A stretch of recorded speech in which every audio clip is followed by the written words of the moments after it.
Welcome to Convo Health. ഞാൻ doctor Nithya, എഥിനി Ayurveda hospital സ്ത്രീരോഗ വിഭാഗം മേധാവിയാണ്.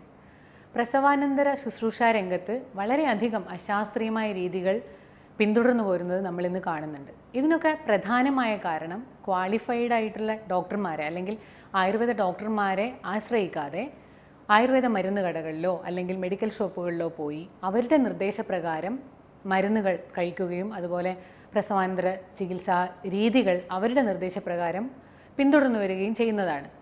ഇതിലേറെ പ്രധാനമായിട്ടുള്ള ഒരു കാരണം സാധാരണ രീതിയിൽ വീടുകളിലൊക്കെ പ്രസവ ശുശ്രൂഷയ്ക്ക് വേണ്ടി പോകുന്ന സ്ത്രീകളുടെ നിർദ്ദേശപ്രകാരം അവർ തയ്യാറാക്കി നൽകുന്ന യാതൊരു ശാസ്ത്രീയ അടിസ്ഥാനവുമില്ലാതെ അവർ തയ്യാറാക്കി കൊടുക്കുന്ന മരുന്നുകൾ ഉപയോഗിക്കുന്നതും കൂടെ ഇതിനൊരു കാരണമാണ്. അതോടൊപ്പം തന്നെ അവർ നിർദ്ദേശിക്കുന്ന ഭക്ഷണ രീതികൾ പോലും യാതൊരു ശാസ്ത്രീയ അടിസ്ഥാനവുമില്ലാതെ അവർ നിർദ്ദേശിക്കുന്ന ഭക്ഷണ രീതികളും അതോടൊപ്പം മരുന്നുകളും ചികിത്സാ രീതികളും പിന്തുടരുന്നതും ഇതിനൊരു പ്രധാന കാരണമാണ്.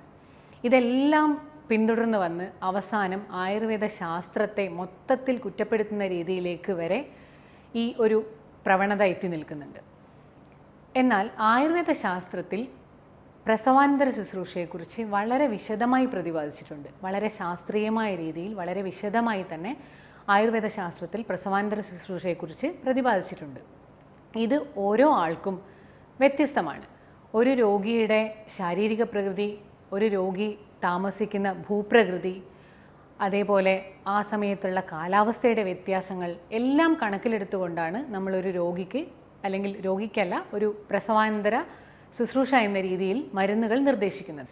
ഇത് പലപ്പോഴും ഒരു രോഗിയെ അനുസരിച്ച് ഓരോ രോഗിക്കും മരുന്നിൻ്റെ അളവിലോ അല്ലെങ്കിൽ നമ്മൾ മരുന്ന് കൊടുക്കുന്ന മാത്രയിലോ അല്ലെങ്കിൽ മരുന്ന് കൊടുക്കുന്ന കാലയളവിലോ പോലും വ്യത്യസ്തമായിരിക്കും.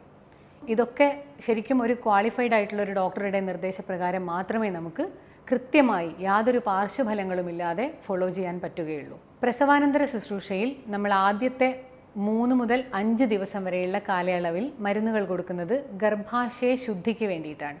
ഗർഭാശയം ശുദ്ധമാവാനുള്ള അല്ലെങ്കിൽ ക്ലീൻസിങ് ആയിട്ടുള്ള മെഡിസിൻസ് ആണ് ആദ്യത്തെ 3 മുതൽ 5 ദിവസം വരെ നമ്മൾ കൊടുക്കുന്നത്. അതിനുശേഷമുള്ള 3-4 ആഴ്ചയാണ് ഗർഭാശയം ഉൾപ്പെടെയുള്ള മറ്റ് അവയവങ്ങളും ഉൾപ്പെടെ പ്രസവാവസ്ഥ അല്ലെങ്കിൽ ഗർഭാവസ്ഥയിൽ ഒരു സ്ത്രീക്ക് ഉണ്ടാവുന്ന ശാരീരികമായ മാറ്റങ്ങൾ മുഴുവൻ തിരിച്ച് ഗർഭപൂർവാവസ്ഥയിലേക്ക് എത്തുന്നത് 1.5 മാസം ഉള്ള കാലയളവാണ്. അതായത് പ്രസവശേഷം 1.5 മാസമുള്ള കാലയളവിലാണ് ഇത് തിരിച്ച് പ്രീ പ്രഗ്നൻറ്റ് സ്റ്റേജിലേക്ക് എത്തുന്നത്. ആ ഒരു പ്രോസസ്സിനെ ഹെൽപ്പ് ചെയ്യുന്ന രീതിയിലുള്ള മരുന്നുകളാണ് പിന്നീടുള്ള 3 മുതൽ 4 ആഴ്ചക്കാലം നമ്മൾ കൊടുക്കുന്നത്. അതിനുശേഷം മാത്രമാണ് ഒരു റെജുവനേഷൻ അല്ലെങ്കിൽ ഒരു ശാരീരിക ബലം വർദ്ധിപ്പിക്കുന്ന രീതിയിലുള്ള മരുന്നുകൾ നമ്മൾ കൊടുക്കുന്നത്. ഈ മരുന്നുകളോടൊപ്പം തന്നെ ഓയിൽ മസാജ് അല്ലെങ്കിൽ അഭ്യംഗം, കിഴി, ഉദരവേഷ്ടനം അല്ലെങ്കിൽ അബ്ഡോമിനൽ ബാൻഡേജ്, ഇനി എപ്പിസോട്ടമി അല്ലെങ്കിൽ വൂണ്ട് ഉണ്ടെങ്കിൽ അല്ലെങ്കിൽ സ്റ്റിച്ച് ഉണ്ടെന്നാണെങ്കിൽ ആ സ്റ്റിച്ചിൻ്റെ പെയിൻ കുറയാനും അതേപോലെ സ്റ്റിച്ചിൽ എന്തെങ്കിലും ഇൻഫ്ലമേഷൻ അങ്ങനെ എന്തെങ്കിലും ചേഞ്ചസ് ഉണ്ടെന്നാണെങ്കിൽ അത് മാറാനും വേണ്ടിയിട്ടുള്ള മരുന്നുകളും നമ്മൾ ഇതിനോടൊപ്പം കൊടുത്തു വരുന്നുണ്ട്.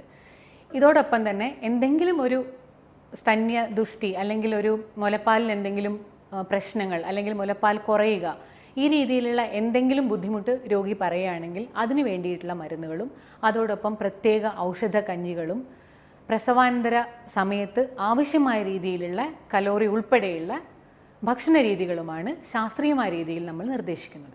ആയുർവേദ ചികിത്സയോടൊപ്പം ഫിസിയോതെറാപ്പി, യോഗ തുടങ്ങിയവ കൂടെ സമന്വയിപ്പിച്ചുകൊണ്ടുള്ള ഒരു ചികിത്സാ രീതിയാണ് പ്രസവാനന്തര ചികിത്സയിൽ ഏറ്റവും അത്യാവശ്യമായി വരുന്നത്. അതോടൊപ്പം തന്നെ ഇന്ന് പ്രസവാനന്തരം കാണപ്പെടുന്ന ഒരു പ്രധാന പ്രശ്നമാണ് പോസ്റ്റ്നാറ്റൽ ഡിപ്രഷൻ പോലെയുള്ള മറ്റ് വിഷാദ രോഗങ്ങളും മാനസിക പ്രശ്നങ്ങളും. അതുകൊണ്ട് തന്നെ ആയുർവേദം അതേപോലെ അതിൻ്റെ കൂടെ യോഗ, പ്രാണായാമം പോലെയുള്ള മറ്റ് ചികിത്സാ രീതികളും കൂടെ സമന്വയിപ്പിച്ചുകൊണ്ടും അതേപോലെ ഒരു വിദഗ്ധ സൈക്കോളജിസ്റ്റിൻ്റെ സേവനം കൂടെ ലഭ്യമാകുന്ന രീതിയിലുള്ള ചികിത്സ ഇത്തരത്തിലുള്ള കണ്ടീഷനുകളിൽ നമ്മൾ ഉറപ്പുവരുത്തേണ്ടതുണ്ട്. പ്രസവാനന്തര ചികിത്സയിൽ ഏറ്റവും പ്രധാനമായിട്ടുള്ളത് വിദഗ്ധ ഡോക്ടർമാരുടെ അല്ലെങ്കിൽ ക്വാളിഫൈഡ് ആയിട്ടുള്ള ഡോക്ടർമാരുടെ നിർദ്ദേശപ്രകാരം മാത്രം ചികിത്സാ രീതികളും മരുന്നുകളും ഫോളോ ചെയ്യുക എന്നുള്ളത് മാത്രമാണ്.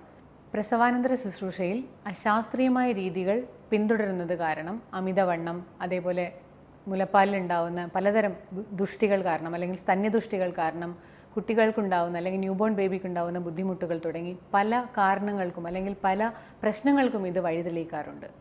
അതുകൊണ്ട് തന്നെ പ്രസവാനന്തര ശുശ്രൂഷയ്ക്ക് അശാസ്ത്രീയമായ രീതികൾ ഫോളോ ചെയ്യാതെ ഒരു വിദഗ്ധ ഡോക്ടറുടെ അല്ലെങ്കിൽ ഒരു ക്വാളിഫൈഡ് ഡോക്ടറുടെ മാത്രം നിർദ്ദേശപ്രകാരം ചികിത്സാ രീതികളും മരുന്നുകളും പിന്തുടരേണ്ടതാണ്. മറ്റൊരു വിഷയവുമായി കാണും വരെ താങ്ക് യു.